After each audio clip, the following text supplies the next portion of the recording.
हमारा लड़का कह रहा है कि डैडी हम अपनी फर्ज निभा रहे हैं। हमने कहा बेटा फर्ज निभाओ, लेकिन सही सलामत रहो, जैसे दूसरे भी है। जो दूसरों का हश्र होगा तुम्हारा भी होगा। ये तो न्यूज हम लोग ने देख लिया था यहीं कि न्यूज रीडर न्यूज पढ़ रही थी और अटैक हुआ।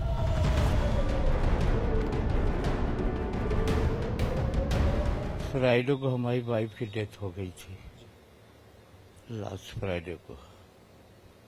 हम लोग इसी में कम में मुब्तला थे।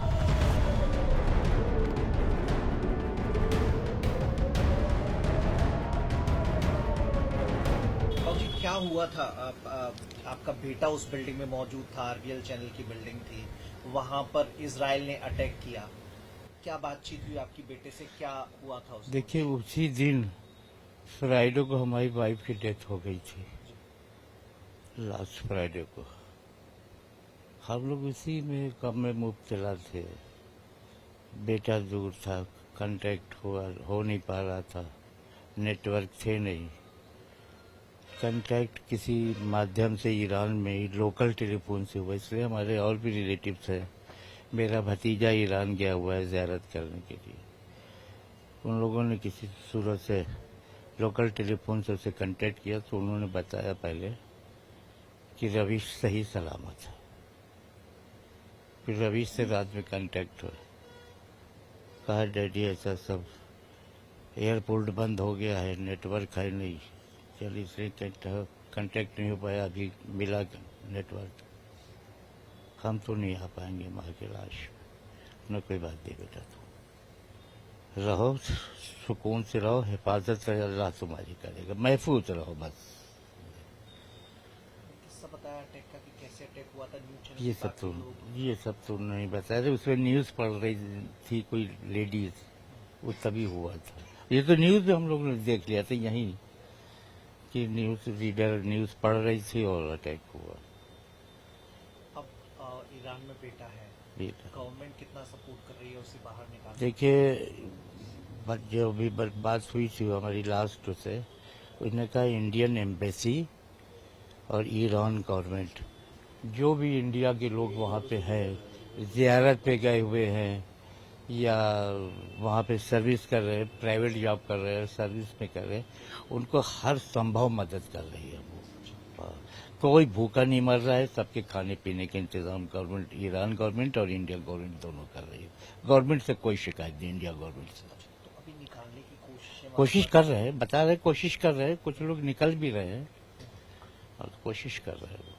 अच्छा, कुछ लोग ऐसे भी हैं जो ईरान में ही रहना चाहते हैं, जो इंडियंस हैं, उनका कहना है कि उनके लिए वो पाक ज़मीन। अब ये दूसरों जो है उसकी फीलिंग क्या बता पाएंगे। अब हमारा लड़का कह रहा है कि डैडी हम अपनी फर्ज निभा रहे हैं। हमने कहा बेटा फर्ज निभाओ, लेकिन सही सलामत रहो, जैसे दूसरे भी है। जो दूसरों का हश्र होगा तुम्हारा भी होगा।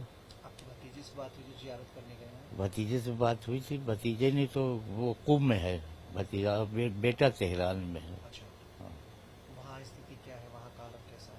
कुंभ में तो शांति है, मार्केट सब खुले हुए हैं।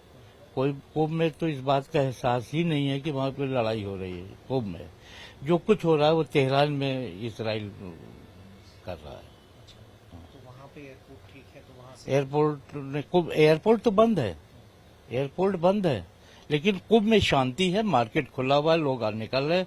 वहाँ एहसास नहीं हो रहा है कि यहाँ पे जंग हो रही है ईरान में।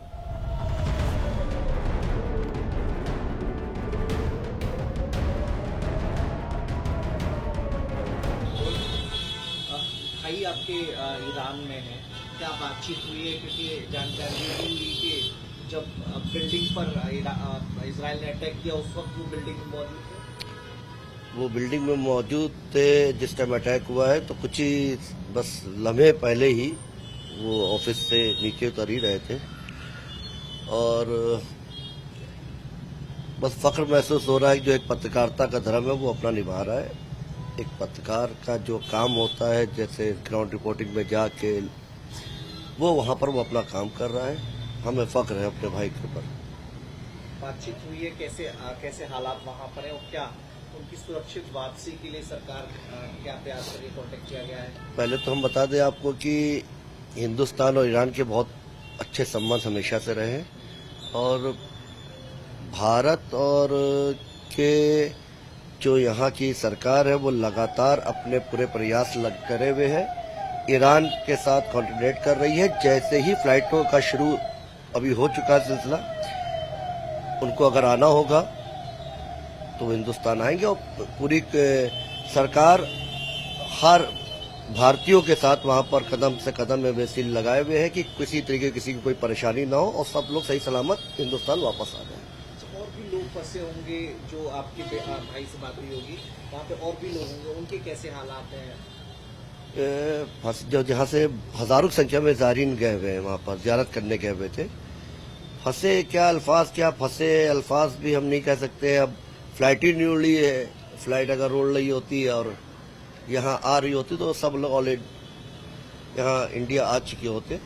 फिलहाल वहाँ का माहौल और जैसे लोग वहाँ पर बता रहे हैं, सब लोग है, जंग का माहौल है। कुछ जगहों पर हल्का फुल्का आदमी को डर भी लगता है, परदेश में है। बस यही की दुआ है कि सब अमन और शांति सब कुछ निपट जाए और सब लोग अपने अपने घर महफूज हिंदुस्तान आ जाए। आप डरे हुए हैं कि आपका भाई वहाँ फंसा हुआ है, एक और कजिन ब्रदर आपके फंसे हुए हैं, डर लगता है? डर जंग तो के हालातों में डर नहीं लगता। हम लोग उस कौम से है कि जिसमें डर नाम की चीज ही नहीं है। डर नहीं है, डर नाम की कोई चीज।